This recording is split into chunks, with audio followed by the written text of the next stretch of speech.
I'm Jamie Seeker, and this is What It Takes. Each episode, I sit down with real business owners to talk about their journey, the wins, the challenges, and everything in between. Let's dive in. Today on What It Takes, we're talking with Phil Corbin, the founder and president of Phil Corbin Construction. Phil's journey is a testament to resilience, resourcefulness, and sheer determination. Launching his residential remodeling business in the middle of the Great Recession, Phil grew his company from 27,000 startup to a thriving $1 million business. Despite having no formal business background, along the way, he faced countless challenges from rookie mistakes to steep learning curve of business ownership. Through mentorship, which I was totally excited to see, as being a part of that, in his growth and being able to witness that, to continuous self-education and relentless hard work, Phil has transformed from a tradesman into a strategic entrepreneur. His story offers invaluable insights into what it takes to turn obstacles into opportunities and move from survival to success. Welcome to the show, Phil. What an intro. Thanks for having me. Well, I was so excited because when we got to like the mentorship part, one of the really huge things that stood out to me just in kind of getting connected to you on the business side of things was how much you valued mentorship. And I think that that's part of your story in that intro is like learning a lot of those things along the way. So by the time I kind of crossed paths with you in that regard, you had already learned those lessons of I need to have people around me that just have been through it before that can pour into me. So let's just start there. Starting out in a recession, how, I mean, that's one of the toughest economic times. What motivated you to take the leap into business ownership during that time period? I was forced into it. I didn't have a choice. We were pregnant with our first child, and the company worked for closed their doors. And nobody was hiring. And so I had a truck full of tools, and I knew enough to get myself in trouble, and I was not afraid to make mistakes, and I just went after it. Just started with like little things, working with family, people at church, whoever needed things, being like kind of like a handyman. I'll remodel your bathroom, I'll wash your car, I'll change your neighbor's diaper, like whatever you need. I just needed to work, and so I was the company I worked for previously, it was like a $5 million custom home build, and so there was a lot of humbling that went in on that, where it was just like nobody was hiring, nobody cared, everybody was hurting, and just like starting little things. But and in recessions and any bad economic times, there's always opportunity to make money. You just have to kind of resize your expectations and look around for things. And there was always things if you were willing to work and kind of humble yourself a little bit. That's where I found myself. That's amazing. And I love that you said that because I think that what I hear a lot in these themes of business owners, oh, what made you do this or what made you do that? A lot of times it was necessity. Well, I was kind of forced to do this, forced our hands, right? And so sometimes we wouldn't take those leaps if we weren't forced to circumstantially.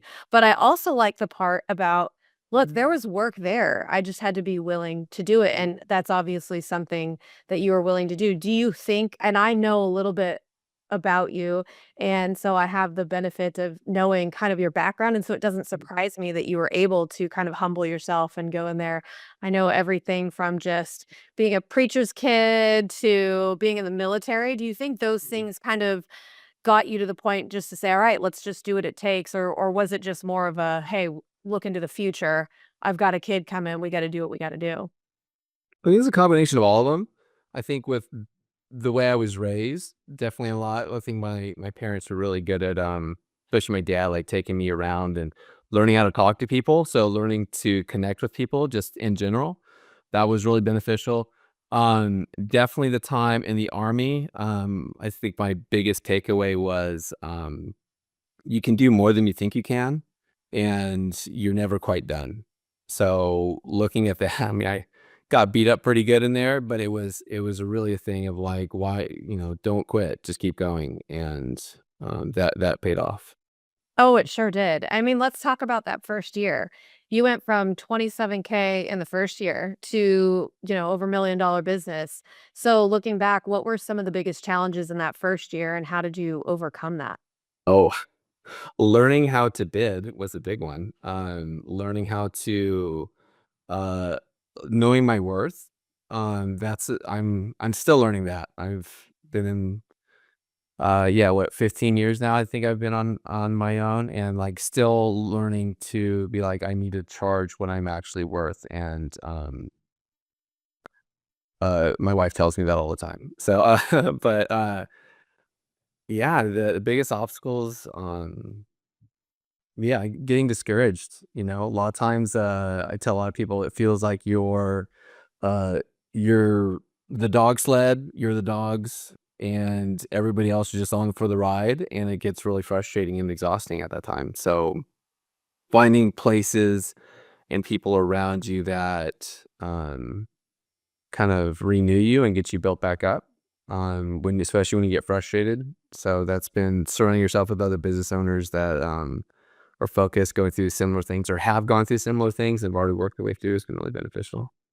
Yeah, you've already shared some huge, really good nuggets, and that's just perseverance, keep going, and surround yourself with people that are going to lift you up.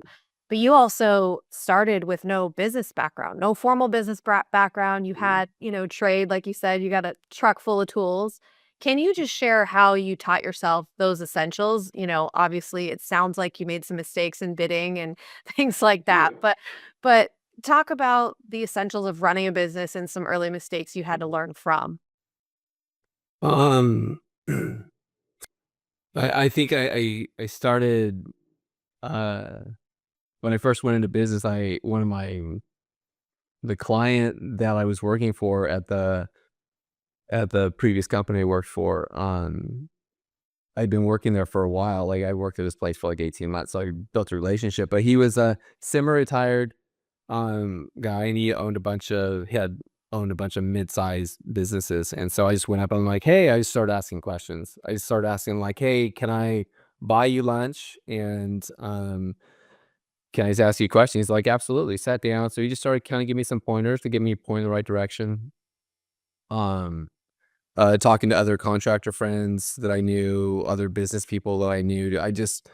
Um I wasn't um, I wasn't stopped or hampered by the feeling of people thinking that I didn't know everything. I was just very open. I'm like, "So I'm an idiot." I usually start my conversations like, "So I don't know what I'm doing, but I'm doing it anyways. And what do you do in this situation? What do you do in that situation?" And I think by coming at people that way and starting out without a pompous attitude or coming in with arrogance and just coming in like, "I don't know anything." It's amazing how often people are willing to help when you just come in and says, "What do you know? What can you teach me?" And you can everybody will have a little bit of something for you. Maybe you can use it, maybe you can't. But it was really beneficial just to go in and just ask for a lot of help. And yeah, people are always willing to help if you go with it at the right attitude.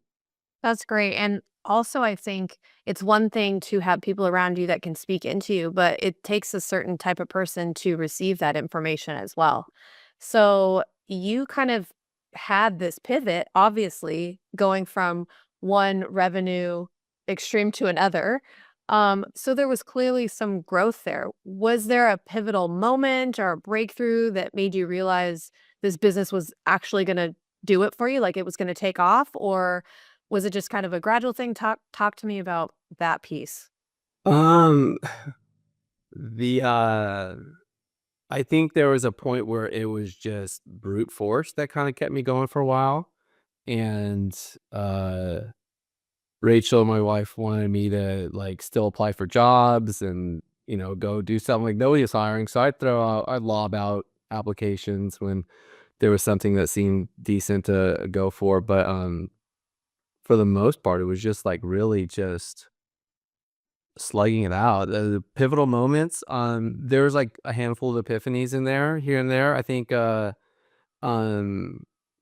I'm not sure at what point I realized I was chasing my tail on a lot of things, where I think when I started just getting really frustrated with something, And um, I think I just started reading Lencioni's The Working Geniuses, and it was like talking about this thing where you start getting really agitated. You can do anything for a certain amount of time, but there's certain things that you do well that bring you joy and like pump you up, and you can do those as long as you want.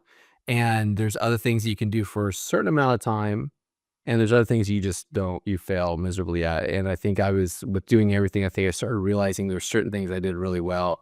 And then having people pour into me like, hey, you need to get some more help. You need to get this or get that. I love to read, so I was just soaking up whatever I could. Um, I'd also been going to school for construction management, so I had a little bit of a little bit of schooling on it, but I mean, they teach you not to get yourself in trouble, not really to run a business. So, um, but it was yeah, I don't know if there was any one thing, but there were certain just gradual, like pebbles in the pebbles fill up a glass, I guess, just like a bunch of like little things that just really just got me where it was going. Yeah, and that kind of transitioned us to when our paths crossed a bit, moving from tradesman to business owner, and you were kind of at that piece where you could see what was happening, you could see that you were the one in that on that side, Yeah. and I think that that's a really big thing that we see all the time as, consultants. Transitioning from hands-on construction work to managing a big business, that's a huge shift. So what was that transition like for you, and how did you navigate that? Oh, and so for a lot, like my trade is carpentry. I was like a frame. I was a framer, and so I would identify as a carpenter. So, and to the point where I would have a belt buckle that said carpenter on it, and I wore it. Um, and I think I was at, like some personal coaching thing, and it was like, hey, like it was talking about like labels and like how you label yourself. And I was like, I'm like, actually, I put on a label every like, I literally put on a label on every morning, and it was like, but it was all this time that I found that realized I was chasing my tail, and and so I realized that like there was a time when I just took it off, and I just like, no, I'm literally taking this label off, and I'm like, because I can't be the carpenter and the business owner, because I can't do what I want to do for my family and still do the same work I always have been doing. I can't change and still be the same. It was too much of a conflict. So I had to actually like I actually took off this belt buckle, and it was like this little ceremony thing we had at the beach, like throw it all in the fire and everything. Like the one guy's like, hey, can I have your belt buckle? I'm like, go for it, man. I don't care. Like we shouldn't fire at it. But it's this thing of like I had to like have this actual thing of like taking this label off and say, okay, no, I'm a business owner, and I'm choosing to do this, and I'm going to be, and if I'm going to make this succeed, then I have to commit 100%. And I think that's one thing where I was kind of sitting halfway between the two, where I wanted to, because I love working with my hands, but the thing is, like, I work with my hands, where there's all these other things I need to do. I need to get bids out. I need to send out invoices. I need to get order materials, schedule guys, go meet potential clients, meet with existing clients. And yet I was like still saying, oh, but I'll go and I'll build this vanity, or I'll do these other things, and I'll do these hands-on things that I enjoy. But there was a conflict, and realizing that I do enjoy working my hands, but I actually enjoy what I enjoy more is I enjoy interacting with clients, and I enjoy the face-to-face time, and I enjoy solving problems and figuring out how to do it, and then get the people that can do work, do the hands-on thing, and say, let's do this. So I think there was a realization where I said, well, yes, I do love to build things, but the things that I'm building now are not necessarily a physical, like a vanity or a piece of furniture or a wall. It's like what I'm building is I'm building a company, and I'm building a place that I can support and have people come to work for me and with me, and then I'm able to pour into their lives. And now, how much cooler is that? Not just like giving somebody that, building a vanity that somebody can brush their teeth with or like around, but as opposed to like I'm actually being able to support these families. So Yeah, that's a huge shift. And I think that takes a different type of mindset. I actually didn't know that you had this physical kind of ceremony thing. I think that's great. I think that's great. And that's a huge piece. Maybe some other business owners need something physical and tangible like that, and they may have some similar breakthrough. But keeping a business going for over a decade takes persistence. And I think that's one of the things, that's one of the key traits that you talked about, was just that continuing to keep going, that persistence. How did you stay motivated during those times? Like, what habits or mindsets did you have that were key to your success there? Oh, well, I'd want to start with, I guess, being clear that it's not all flowers and sunshine and rainbows. So, because I definitely go through um periods of exhaustion, periods of depression, of just being like, you know what? I'd love to like make lemonade at like hot dog on a stick. That sounds like a great job. I'll wear this stupid hat. And being like, I'm like, I just want a job with no responsibility where nobody wants anything from me. I just show up, punch the clock, and go home. I'm like, I know how to mop a floors in the military. I can buff floors like nobody's business. Like I just want this mindless work. And then I wake up and then I'm like, okay, get over it. But I think there's always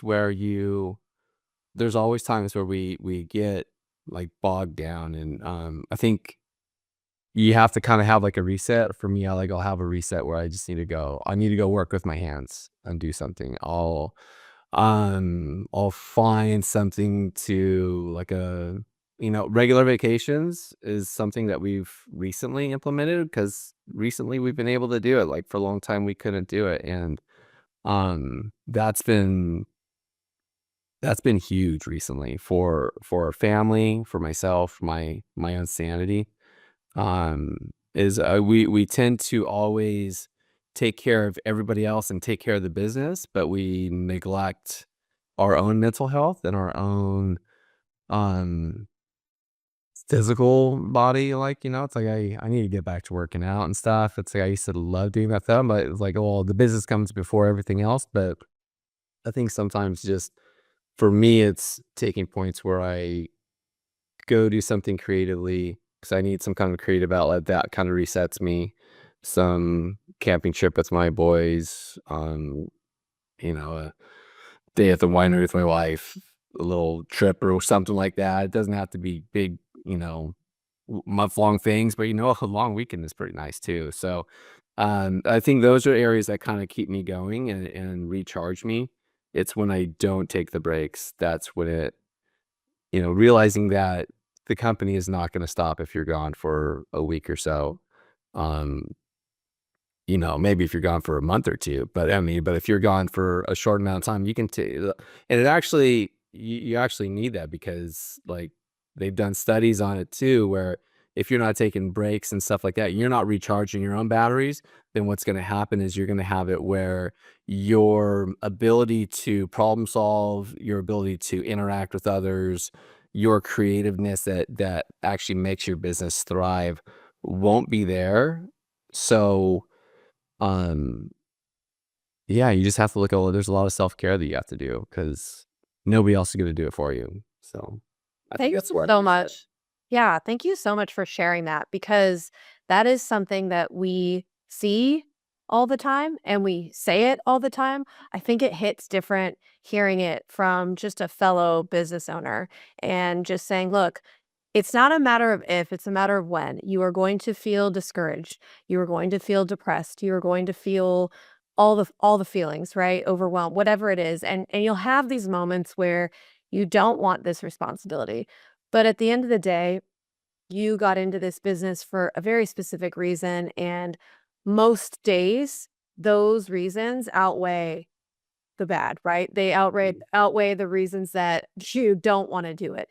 And if you can find ways to gain perspective, get some time away, take a break, do things that bring you joy, work with your hands, do something creative, spend time with your family, whatever it may be, then you can come back refreshed with a new perspective and a renewed sense of, hey, let's keep going. Let's pick back up. Yeah. Keep going again. That's great. I think that's probably the most important thing is that I'm hearing from you in your journey that is so evident in just the fact that you're still here is that the challenges are going to come, but you're going to just keep moving, keep pushing forward, keep moving forward, and do it in a way that is going to fill you and taking care of yourself. So that being said, this is what it takes. Our signature question is, what does it take to be a business owner? What do you have to say to that? Oh, tenacity, I would say, and not being scared to fail. And then when you do fail, not being scared to get back up. Oh, that's great. That is great. Thank you so much, Phil. Where can somebody find you if they're looking for you? You're in the San Diego area. And Yeah, and probably our website is philcorbinconstruction.com. I think we're on Instagram, which we haven't really kept up on that recently. Life has been a little crazy, and so I think it's just Phil Corbin Construction. I think that's on Instagram and Facebook as well. So there's some of our older projects on there. We're trying to get my PR lady, my wife. It's been a little life has gotten a little hectic for her, between volunteering and herding kids and stuff like that. So that taking pictures and posting stuff has kinda not been a top priority, and that's great because things are still going just fine, so. yeah, and they can still find you on the website, so that's good. But Phil, thank you for sharing your incredible journey with us today. Your story is a powerful reminder that success often comes from perseverance, self-education, knowing when to ask for guidance. And we can't wait to see what's next for you and Phil Corbin Construction. I know that there's some things in the pipeline. So, to our listeners, we hope Phil's insights inspire you to face your own challenges with confidence and creativity. Thanks for tuning in to another episode of What It Takes. We'll see you next time. Would you or someone you know like to be featured on this podcast? Our applications are now open. Apply today at seekersolution.com and click on the podcast link to get started.